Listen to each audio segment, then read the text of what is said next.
Iran के supreme leader खामनाई ने AK-47 के साथ इसराइल को धमकी दी। उन्होंने कहा कि ऑपरेशन ट्रू प्रॉमिस 3 का आगाज हो सकता है। मतलब जो अभी ईरान ने किया ये बहुत छोटा अटैक है, इससे बड़ा अटैक इसराइल पर हो सकता है। अच्छा, हमारा एटम बम शबरात में चल सकता है। देखिए रिजर्व हमारे $10 मिलियन के हैं। ठीक है। आपने जब एक मिसाइल हिट करना है वो मोर देन $1 मिलियन में आपको कॉस्ट करता है। ठीक है। तो हम फाइनेंशियली इस कैपेसिटी में ही नहीं है। हम बात तो करते हैं हमारे पास गोरी है, हमारे पास ये मिसाइल है, लेकिन इसको चलाने के लिए आपको रिसोर्सेज चाहिए। मैंने ये बोला है कि जो 7 अक्टूबर को यहूदियों पर अटैक हुआ था, इजरायलियों पर अटैक हुआ था, बिल्कुल ठीक। जो बच्चों को मारा, औरतों के साथ रेप करा, जो करा, सब ठीक। ऐसा ये पागल बुड्ढा कह रहा है दोस्तों। अब ईरान पर किसी भी दिन हमला हो जाएगा, किसी भी वक्त इसराइल बदला लेगा, रिटेलिएट करेगा, ये बात मुसल्लम है, ये होने जा रहा है। लेकिन क्या ईरान इसके लिए तैयार है? तो आपको बताता चलूं नाज़रीन, आज रूस ने कमाल कर दिया।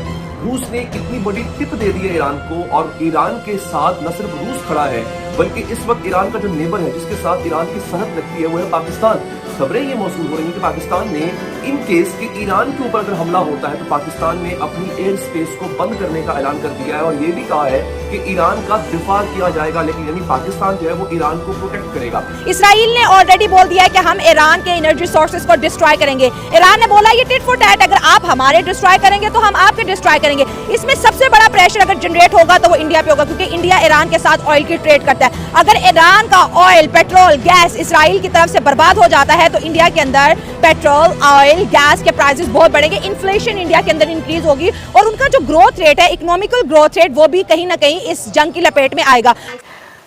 फॉर्मर प्रेसिडेंट डोनाल्ड ट्रंप ने कहा है कि ईरान की न्यूक्लियर फैसिलिटी को निशाना बनाया जाए।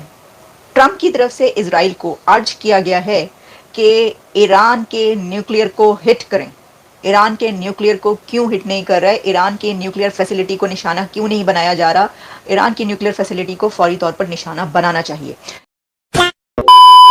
जय दोस्तों, 2 दिन पहले खेमनेई ईरान का जो लीडर है, उसने 2 दिन पहले जो ईरान की राजधानी है, क्या नाम है उसका भाई, तेहरान, उसके अंदर जो है एक जनसभा को संबोधित किया भाई। एक हाथ में माइक और एक हाथ में 47, और दोहरा दिया भाई बाहुबली वाला डायलॉग, मैं डर को मारने जा रहा हूं। तो इसने बोला मैं इजराइल को मारने जा रहा हूं, तो दुनिया के तमाम मुसलमान है जो इकट्ठे हो जाए। उसके बाद अमेरिका से प्रेजेंट और पास्ट दोनों राष्ट्रपतियों ने बोला है इजराइल को कि भाई उनके तेल के टैंकों को उड़ा दो। और तेल के टैंक क्यों नहीं उड़ा सकते वो आप लोग वीडियो में देखिए। वीडियो शुरू करते हैं।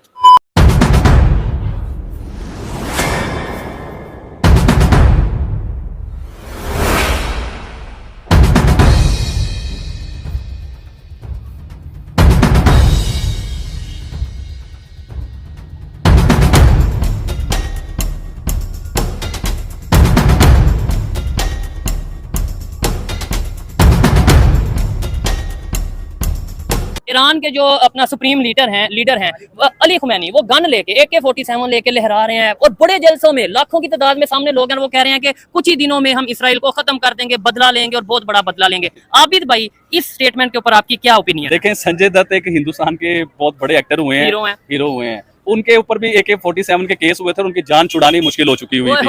आज तक वो भुगत रहे हैं या उनका केस खत्म हो गए होंगे। देखें, ईरान के जो लीडर हैं जिन्होंने ये हरकत की है कि गन ऐसे लेके और हम इसराइल को तबाह कर देंगे, हम ये कर देंगे, हम वो कर देंगे।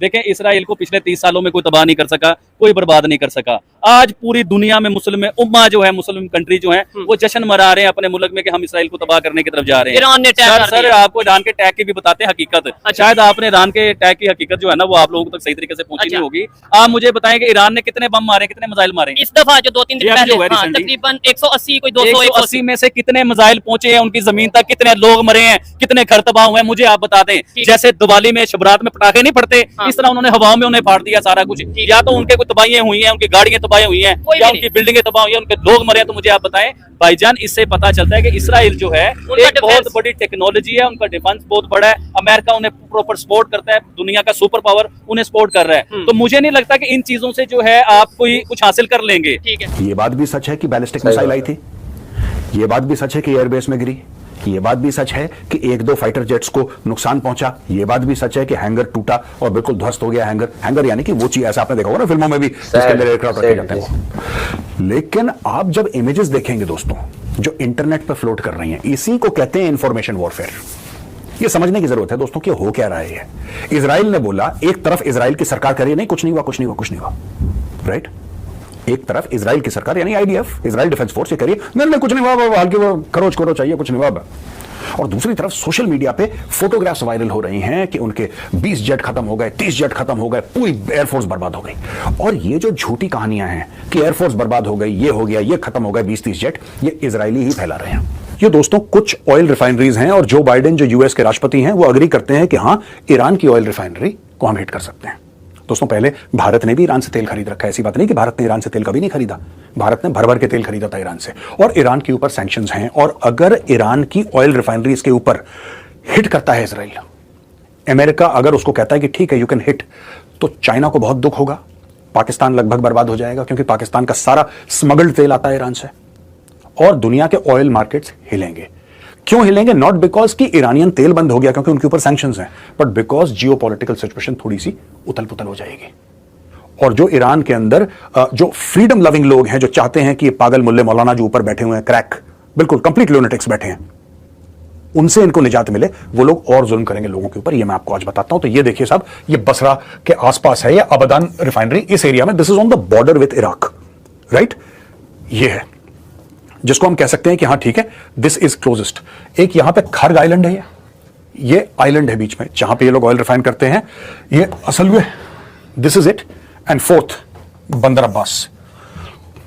ये 4 टारगेट्स हैं अलग अलग लेवल पे, जो कि आपकी जेरिको 3 मिसाइल्स की जद में आते हैं, जो कि F-35 की जद में आते हैं। ये सारा का सारा काम इजराइल आराम से कर सकता है। दोस्तों ये बहुत जरूरी है इस एरिया में। लेकिन ना एक बात आप लोग ध्यान रखना, लाइक बंदर अब्बास, आप ये देखिएगा इसका दुबई से क्या डिस्टेंस है, इसका बहरीन और कतर से क्या डिस्टेंस है, ये सारी की सारी चीजें आप समझ लीजिए। इसका कुवैत के साथ क्या डिस्टेंस है, ये बसरा इससे क्या डिस्टेंस है इसका। मैं क्यों बता रहा हूं ये सब, why am I telling you all of this. क्या होता है कि जब यहां पे अटैक होगा ना तो इनको असर पड़ेगा। और दुबई किस चीज के लिए मशहूर है? Political stability. लोग दुबई क्यों पसंद करते हैं? क्योंकि अमन चैन है वहां पे। People love the UAE because there is absolute political stability. ये पूरा इलाका जो है, पूरा इलाका आग के लपटों में आएगा। तो दोस्तों आप लोगों ने देखा, देखिए आज है ईरान और फिलिस्तीन की जो जंग जारी है, जिसके अंदर मेन भाई फिलिस्तीन की जंग नहीं है, मेन जो जंग है वो ईरान के साथ है। ईरान के साथ कैसे? ईरान के जो पाले हुए कुत्ते थे वो हमास, उसके बाद आ जाइए थोड़ा आगे बढ़ के हिजबुल्ला, उसके बाद जो हैती है वो, उसके बाद देखिए अभी लेबनान के अंदर है जो हिजबुल्ला को उड़ा रहा है इजराइल। पहले देखिए भाई आसपास की सफाई करेगा। 5 देशों की जो है सीमा लगती है इजराइल के साथ, और इजराइल के 5 देश मुस्लिम देश दुश्मन है। देखिए जो अभी फिलहाल उसको भी पता है, किसको? ईरान को पता है कि भाई अगला नंबर तुम्हारा आने वाला है। और जो तेल के टैंक हैं, अमेरिका का कहना है कि भाई तेल के टैंकों पर अटैक कर दे, तो इजराइल है वो अटैक नहीं करेगा, क्योंकि देखिए मेजर साहब ने बताया इससे क्या होगा, अफरा तफरी होगी। बट जो एक्चुअल अटैक बनता है वो बनता है जो ईरान है उसके जो न्यूक्लियर जो यूरेनियम रखा हुआ है, 6 जगह रखा हुआ है, उनके ऊपर अटैक करना। देखिए अगर यूरेनियम तो भाई 200-300 फुट नीचे है, जमीन में रख रखा है सेफली, अगर उन पर अटैक होता है तो वो अटैक सिर्फ और सिर्फ इजराइल को दिल पर अटैक होगा, इजराइल के द्वारा ईरान के दिल पर अटैक होगा। अगर तेल के टैंकों पर अटैक होता है तो अमेरिका अपना फायदा देखता है, क्योंकि आप लोग देख सकते हैं भाई जो वर्ल्ड वार 1 और 2 हुए थे उसमें वर्ल्ड वार 2 और 1 शुरू करवा के बाद में अपने हथियार बेचे थे। ऐसा ही है अमेरिका कि भाई इनको अभी तेल के कुओं पर अटैक करवा कर तुम अपना तेल बेचो, इनसे ज्यादा है इजराइल में दिमाग। आपकी क्या रिकमेंडेशन है? जय जवाहर, जय श्री राम।